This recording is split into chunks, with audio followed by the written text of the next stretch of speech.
everyone, it's me again, Jedi, and welcome back dito sa aking channel. Before anything else, make sure na nakasubscribe ka dito sa aking channel and don't forget to hit the notification bell para updated ka kapag may bago akong upload. So for today's video, magre-review tayo ng isang makeup tool and ang sinasabi ko is this one from Daiso. Ayan siya guys.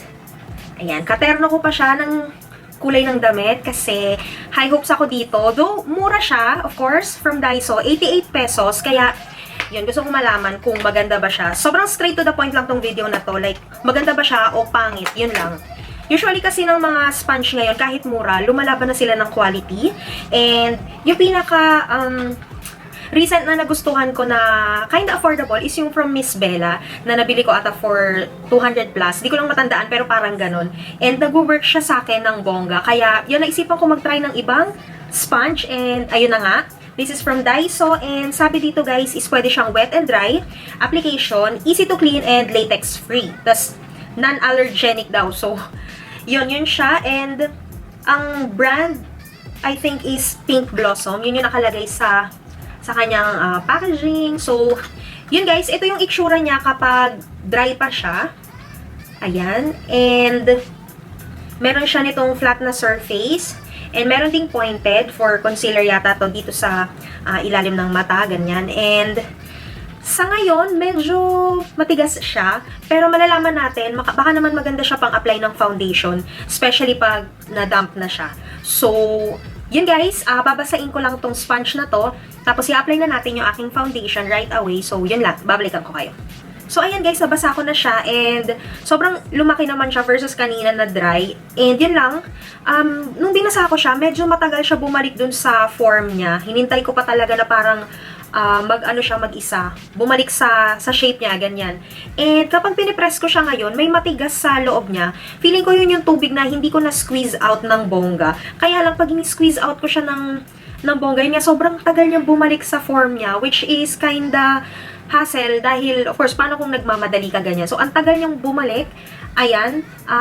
I think pwede ko na tong itry with a foundation. So, sige. Ang gagamitin ko foundation for this video is itong Maybelline Fit Me and I'm in the shade 128 Beige. Warm nude, sorry. So, ayan. I-apply ko lang ang foundation na ito using this sponge.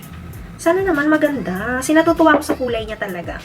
So, using my fingers, lalagay ko lang yung foundation sa aking face. Tapos, yun na, i-blend na natin siya. Ang fear ko lang sa ganitong klase ng sponge, yung sobrang mag-expand, is that maaari silang kumain ng bongga ng product. Ayan, so, sige, try na natin siyang i-blend. Lapit ko ng konting aking ilaw. Ayan, so, start na natin.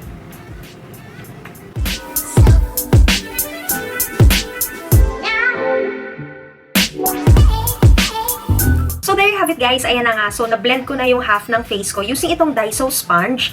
And, so far, ayan, nagkaroon naman ng decent coverage yung half ng face ko. Well, ang gamit nga nating foundation is itong from Maybelline. And, hindi talaga to sobrang full coverage. So, I guess, ayan, nagawa din naman nung sponge yung kanyang job. Pero, andun pa rin yung medyo malakas siyang sumipsip ng product. As you can see, ayan. Nandyan yung products all over sa sponge. Ayan. And, hindi ko pa masabi right away.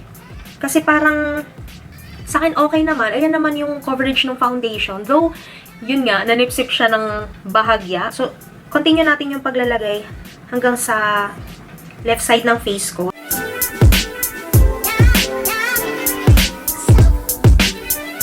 So, ayan na nga guys, na-cover ko na yung buong face ko using itong sponge from Daiso and na-realize ko lang for its price na 88 pesos, parang okay na rin kasi ayun o, ang ganda ng coverage niya dito sa part ng face ko na to.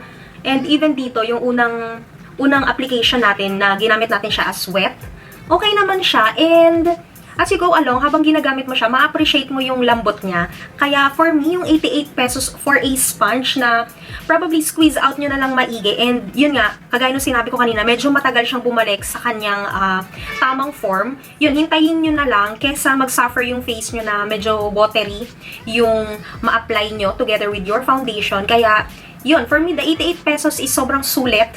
Ayan, maganda naman and decent naman yung nabigay na coverage sponge na to plus yung foundation na ginamit natin. Kaya for me, okay tong product na to from Daiso.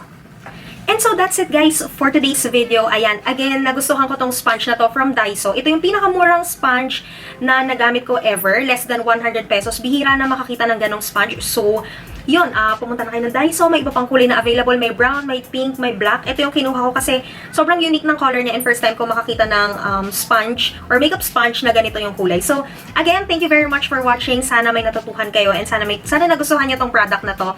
Kagaya ko na sobrang nasulitan dun sa presyo niya. Plus, again, nagustuhan ko naman kahit paano yung coverage ng foundation na ibigay ng sponge na ito. So, yun lang guys. Thank you sa inyong panonood. Don't forget to subscribe dito sa aking channel and magkita-kita tayo ulit sa mga susunod kong video. Bye!